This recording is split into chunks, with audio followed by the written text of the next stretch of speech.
Hey, welcome back to the channel. For this video, since Diablo 4 is coming to Game Pass tomorrow, I wanted to make a top 10 list of things I wish that I knew before I started playing Diablo 4. Kind of like a top 10 tips for new players. So if you've been following this channel for a while or have been playing Diablo 4, chances are you will already know all of this information. But let's get into it with the first tip being character creation. So once you're in the character select screen, there should be a red button that says create new character. We'll click on that and that will bring us to a campfire with 5 different people representing the 5 different classes in Diablo 4. Going from left to right, we start with the Barbarian. The Barbarian is your basic fighter class from other games. No spell casting, no worrying about positioning. Just get in there and start hacking away at enemies. They can berserk, which will make them deal more damage, move faster, or unstoppable. Unstoppable is one of the many status effects in this game, whereas this one will remove any crowd control effects on them, such as being frozen, and prevent any future crowd control effects for a couple of seconds. They can also use bleed builds, which deals damage over time, so you attack someone and then you can either keep attacking them or focus on someone else and let them bleed out from the wound. The next 2 abilities here are ultimate abilities. Each class has access to 4 ultimate abilities, but only one can be used at a time. Next, we move on to the Necromancer. Necromancers can summon undead skeletons and a golem. They can also have access to bone, blood, and shadow magic, so you can throw bone spears at enemies, you can trap the enemies in a bone prison, you can turn into a mist of blood that makes you immune to damage while also damaging enemies around you. Also, exclusively as a Necromancer, you'll be able to see corpses on the ground, which then you can cause to explode,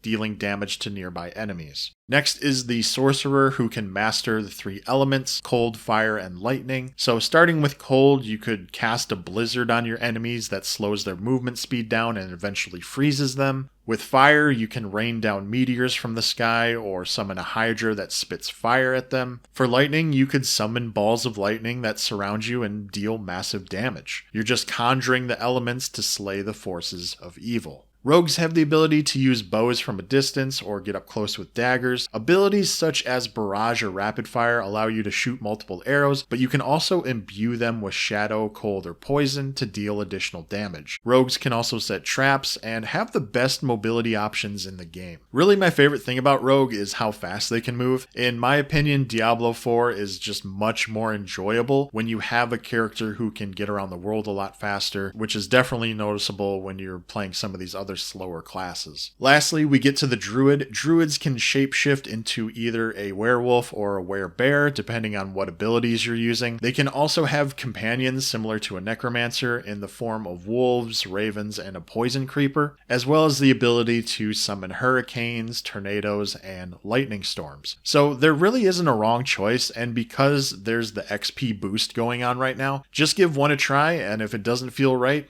give another one a go. Okay, now that we selected our class, we can pick our gender as well as customize the character. Once that's done, we get into tip 2, which is the gameplay settings. Now, I don't recommend playing hardcore ever in this game. First of all, Diablo 4 is an online-only game, so there's always the chance that the server crashes, or your internet connection lags, or you lose power to the house somehow. There's so many ways that you could lose hundreds of hours of progress over something silly. Especially if this is your first time playing the game, just don't play hardcore. Next option is the campaign. I recommend playing the campaign. I thought it was an amazing experience. The cinematics, the voice acting, the locations. It took me around 30 hours to complete the campaign, and even though Blizzard introduced the option to skip the campaign now, I would still play through it. If you do skip the campaign, then you'll just get dumped into the world of Sanctuary, and you won't really have an idea of what to do, versus the campaign guiding you through quests on what to complete in what order. If you don't see this option for skipping the campaign, you might have to complete the prologue first, which, without spoiling anything, you'll know where it is when you get there. So we'll click on Start Game, and now we are asked, do we want to play Seasonal or Eternal? As it says here, Seasonal lets you play all the new content that Blizzard introduces each season, which is every 3 months. At the start of each season, any seasonal characters get transferred over to the Eternal realm. When that happens, you can either continue to play your current character in Eternal, or you'll have to start from scratch again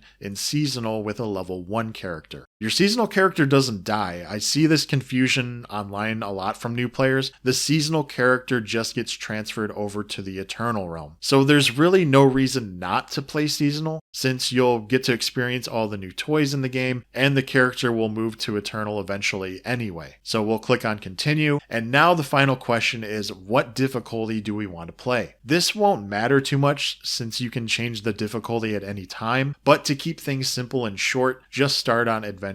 If it's too easy, then you can ramp up the difficulty to Veteran. So we'll click on Start, and we can see the opening cinematic. Alright, 1,000 words later, and we are finally in game. When defeating enemies, you'll notice that your character will gain levels, and this is where we can get into the skill point system in Diablo 4. The skill tree can be accessed from your inventory or by pressing A on your keyboard if you're playing on PC, and it starts at the top and moves towards the bottom. So we only have access to this first cluster, and if we move down to the second cluster, it has a red 2 next to it, meaning that we need to put 2 points into this first cluster so that we can unlock the second cluster. Once we do that, that unlocks the second cluster, and now we need 4 points for the third cluster to unlock, and then so on and so forth. Now we need 5 points for the fourth cluster to unlock. The tip here is that you only want to use one skill in the very first cluster, the basic skill cluster. These abilities are called generators because they generate your character's main resource, which is what allows them to cast more powerful abilities. So for example, the Necromancer uses Essence as their primary resource. Resource is the globe on the right, the red globe on the left is your health. As you can see, when I use Bone Spear, a core skill from the second cluster, it causes my resource to go down. But by using Bone Splinters, which is a generator from the first cluster, my resource goes up again. So don't spend all of your skill points in the first cluster, just put in enough so you can move down the skill tree. Tip number 4 is whether or not to use a build guide. Personally, I don't recommend it.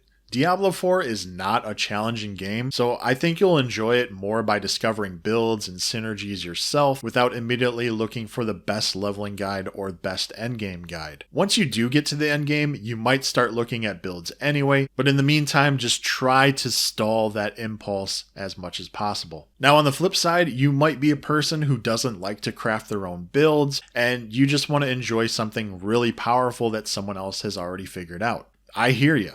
In that case, there are plenty of websites to choose from. There isn't one website that is better than the rest of them, so you really can choose whichever one. Mobalytics, D4 Builds, Maxroll, Icy Veins, it's all the same. Don't let people tell you otherwise. Tip number 5 is selling or salvaging items. When you have an item that is no longer needed or is just much weaker than what you currently have, you'll want to get rid of it. You can either sell the equipment for gold at a vendor or salvage it at a blacksmith. Salvaging gives you crafting materials which can be used in the future to upgrade your items. I personally don't sell a single item until I reach level 100 and need gold more than I need crafting materials. Especially in the early game, you're not going to get much gold for the low level items your character has, so it's much better just to salvage the item so you can start building up your crafting material stock. Tip 6, talking about equipment. Since you're going to be constantly swapping out more powerful gear that you find out in the world, the only thing to pay attention to is, does this make me deal more damage or does it give me more armor?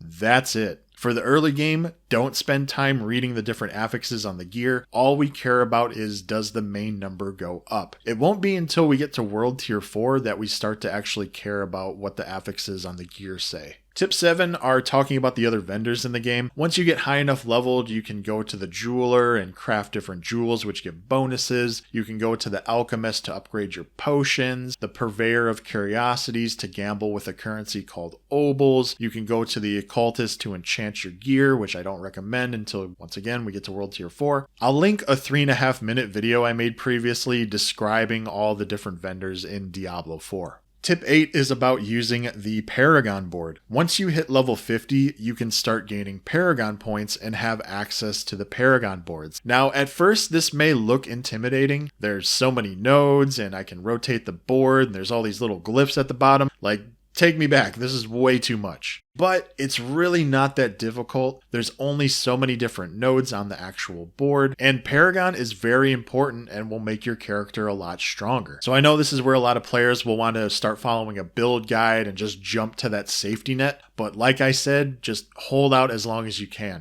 You can't learn how the system works if you just ignore it. And then, like with the previous tip, I also have an older video talking about the Paragon Board that I'll link in the description that should help explain some things. Tip 9 is earning Renown. So once we completed the campaign, we have our horse, and we're in the open world, we want to max out our Renown for all 5 regions in the world of Sanctuary. As we can see, there are 5 columns with 2 rows in each column, showing the different bonuses you gain when filling up Renown. On the bottom here, the game tells you how to gain Renown, so these activities will be what we're focusing on. Once we have the amount of points needed for each column, we can click on the claim button and earn the rewards. Now, the top row in each column is just for your current character that you are using, but the bottom row affects not only this current character, but any future non-hardcore characters that I create in either seasonal or eternal. So what that means is that we only need to complete Renown for each region once for every future character to receive the benefits. And we can see that here. My level 3 Necromancer doesn't have enough points to unlock the 3rd column, let alone the 5th column, but there's already a green check mark on each column in the bottom row. So this is something we want to focus on now so that we don't have to worry about in the future. And lastly, tip 10 is going to be collecting the Altars of Lilith. Altars of Lilith not only will increase your renown that we talked about in the previous tip, but it will also make your character stronger either through base stat increases, paragon point increases, or obol capacity increases. This is something that you will only need to do once, and it will transfer over to future characters. So we can see that even though my level 3 Necromancer hasn't found a single altar themselves, because I've done this on a previous character, it's now unlocked for every character regardless of season. And then also as a side note, this also counts for areas discovered. Any areas that a previous character has discovered will transfer over to new characters as well as the renown points gained from that. So for the Altars of Lilith, I'll have a video on my recommended route either tomorrow or the day after so that you can get it over with, for a lack of better terms. But that's going to do it. 10 tips for new players coming to Diablo 4. I specifically didn't get into anything in World Tier 3 or World Tier 4 like Hell Tides, World Bosses, Endgame Boss Ladder, the Gauntlet, since new players won't need to worry about any of that for a long time, assuming that you're completing the campaign like I recommended. Let me know if you have any questions in the comments. Otherwise, enjoy Diablo 4. Don't be dissuaded from the angry comments online and just try to enjoy yourself. That's it. Talk to you soon.